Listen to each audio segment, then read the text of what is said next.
Digital marketing trends for 2019. What is up, guys? It's Jonathan here, and I'm going to be showing you guys how digital marketing is going to be changing in 2019.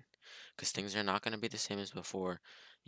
Everything keeps changing, and we're going to be looking at this article that I found that talks about the main digital marketing trends that are going to be used in 2019.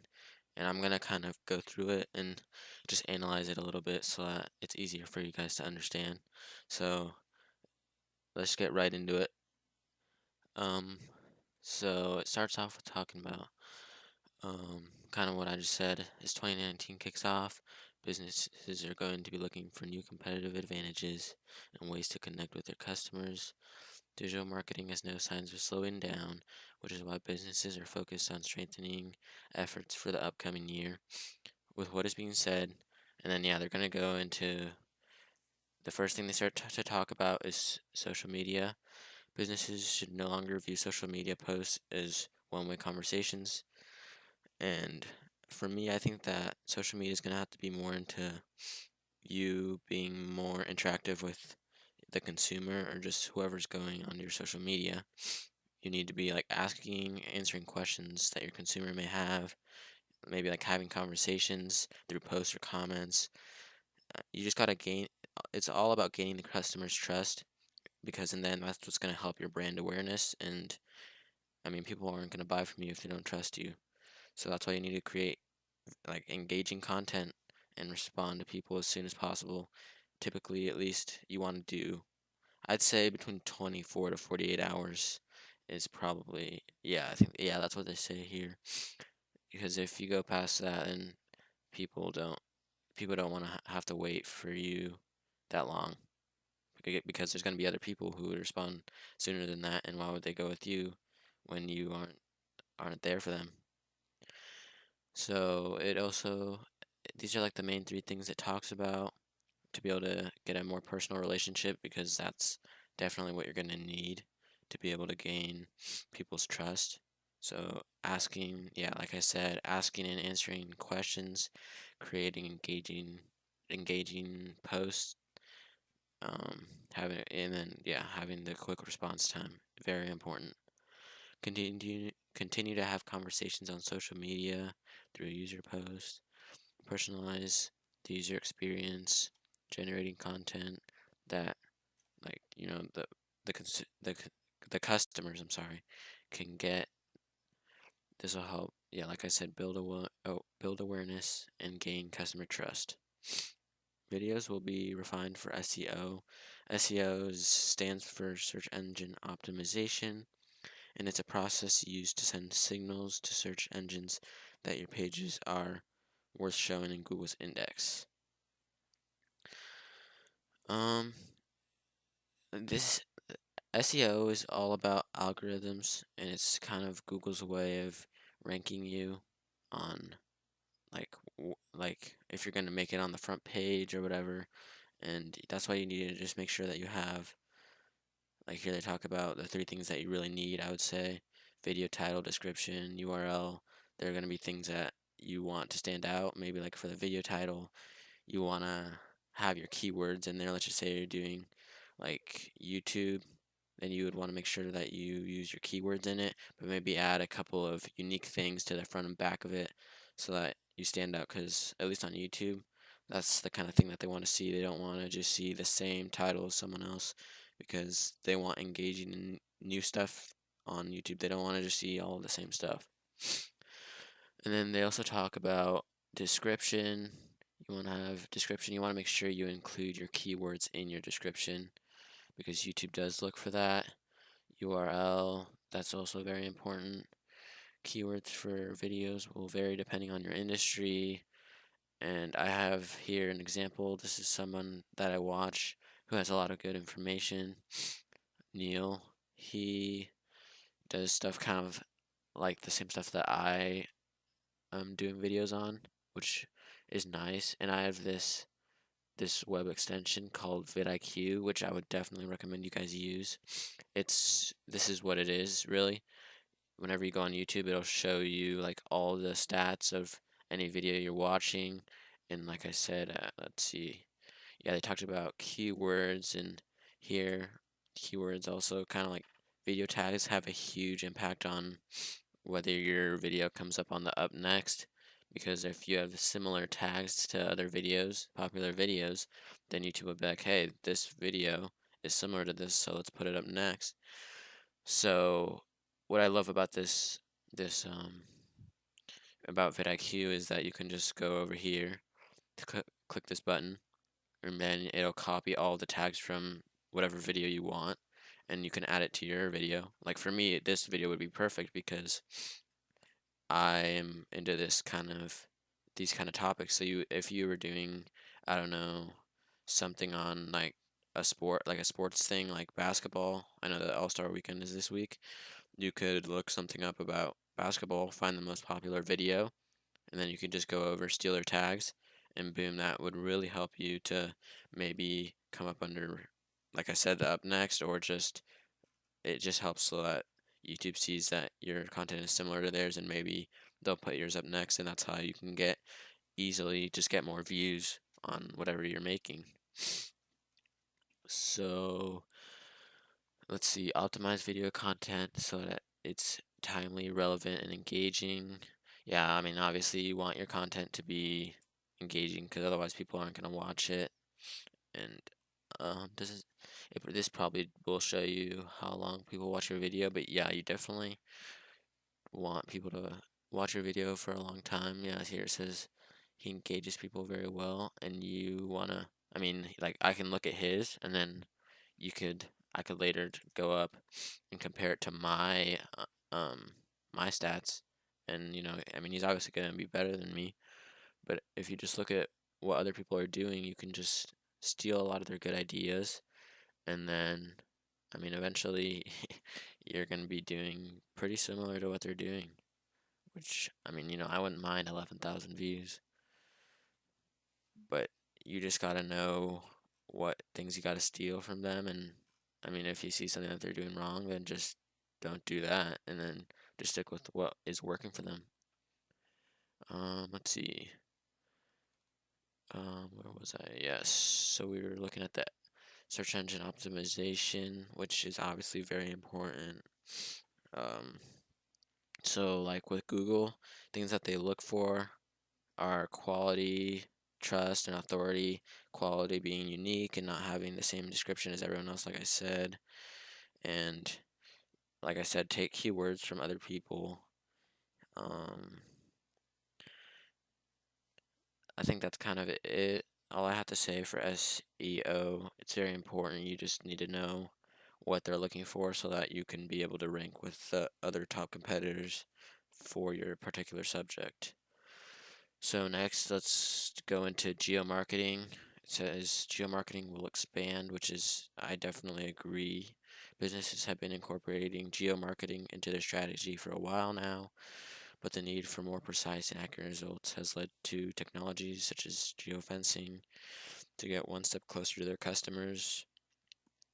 Geofencing has evolved the way, yeah, they're going into location targeting, which is done. I mean, geo marketing is pretty much any form of marketing that incorporates location in order to try and reach the customer at the right time. The most common form of geomarketing, I would say, is geo-targeting, like they said, or they didn't say that, but they were talking about geo-targeting. It's delivering content to users based on like websites that they've been to before. I'm sure that that's happened to you.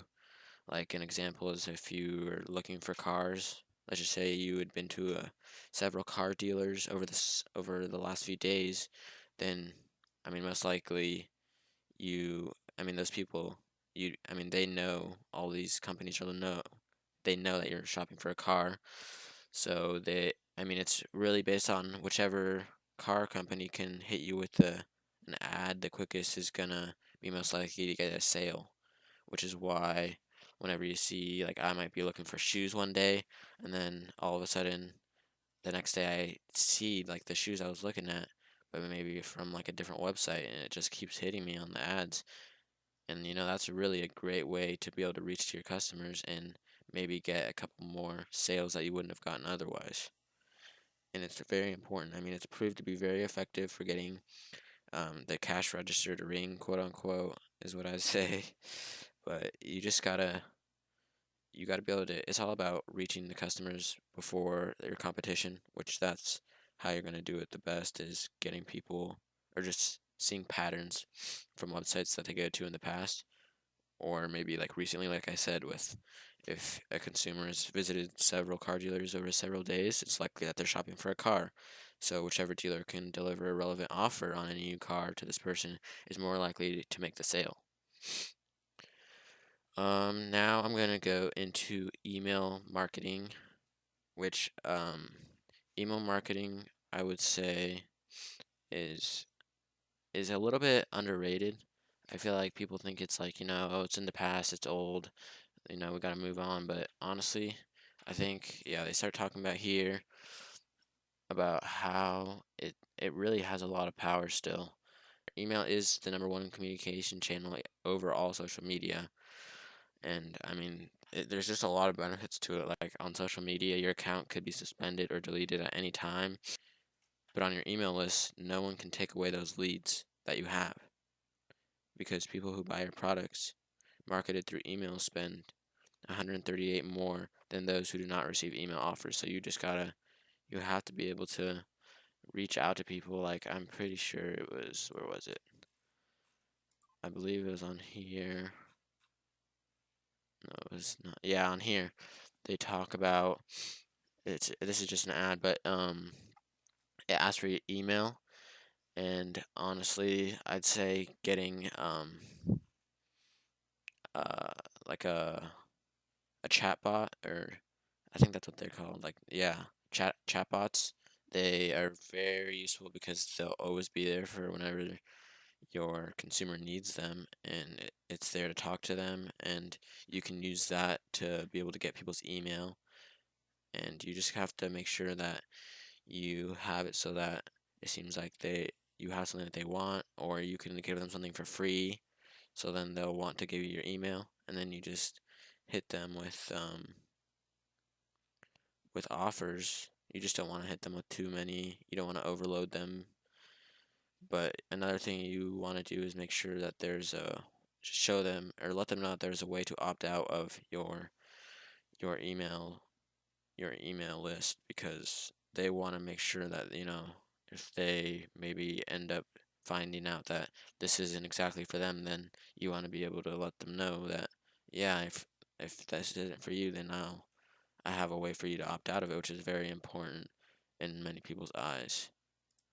So if we see here, they talk about create specific emails based on your different marketing segments, choose to promote products and services that are interesting to those customers, create short but memorable content that is engaging and represents your brand. Not only will emails be more personal, but more businesses are going to focus on emails.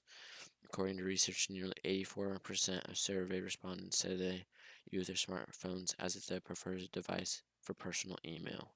Making sure your email content is personalized and optimized is extremely important for getting leads and capitalizing on this highly mobile market. So yeah, definitely don't overlook emails.